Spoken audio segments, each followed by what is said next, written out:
what's wild? The second you stop caring about something, it shows up. That relationship you were chasing, suddenly they're interested. That job you gave up on, they call you back. Even that friend who never texts anyone back, somehow they always respond to you. It's like the universe is playing some kind of sick joke. But here's the thing, this isn't about manifestation or vision boards or any of that stuff. This is about something very real, something that I've seen happen over and over in the work I do.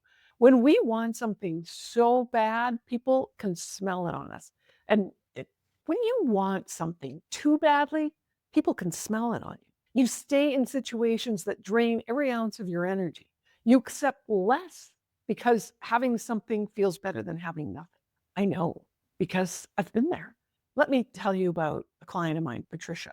She came to me 3 years ago and 52 years old, completely burned out. Fresh out of a 20-year marriage, kids were grown, house felt too empty. She started dating again and met this guy at the gym. And for 8 months, she chased him. 8 months chasing, checking her phone every 5 minutes, crafting that perfect casual text message, rearranging her entire schedule, hoping to accidentally run into him, pretending she didn't even care so much as it was eating her alive.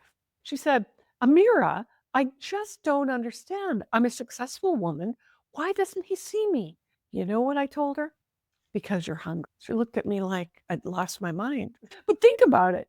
You ever walk into a grocery store when you're starving? Everything looks good, right? Even those sad pre-made sandwiches in the cold section start looking like a 5-star meal.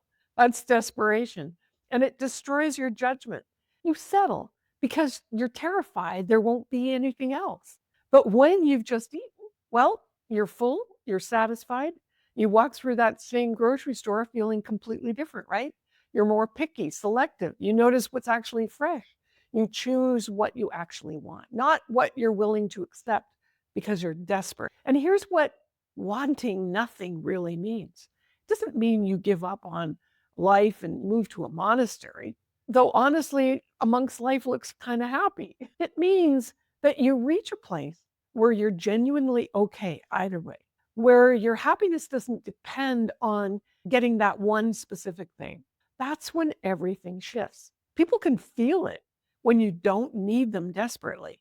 They can tell when you're actually good with your own company.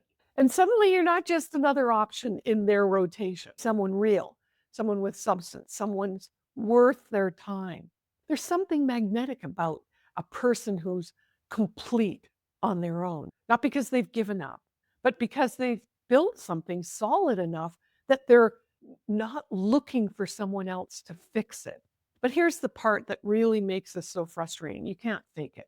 I see this all the time with my clients. They try to act casual, cool, like they have other options, and it never works. You know why? Because underneath that performed indifference is the same desperate energy, just with a mask on. Your subconscious mind leaks through everything, the way you text, the questions you ask, the energy you bring to absolutely every conversation. People can tell when you're performing versus when you're actually at peace. The real shift happens when you build a life you don't want to run from, when you're not using other people as an escape route from your own current reality, when you invest in yourself, your hobbies, your friendships, your space in a way that makes you actually enjoy your own company. Revolutionary, right? Remember Patricia? Well, 6 months after she stopped chasing the guy, something changed. She joined a pottery class, started doing wine tastings with her college roommate. Finally, she took a trip to Italy she'd always been putting off for 20 years.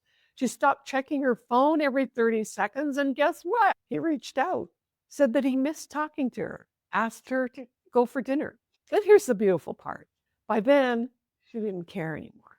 Not because she was hurt or bitter or resentful, but because she built a life she actually liked. She went to dinner. It was fine. They're casual friends now. But she didn't need him to complete her anymore. And she told me later, Amirah, I spent 20 years building my life around someone else, and I'm not doing that now. That's the whole point.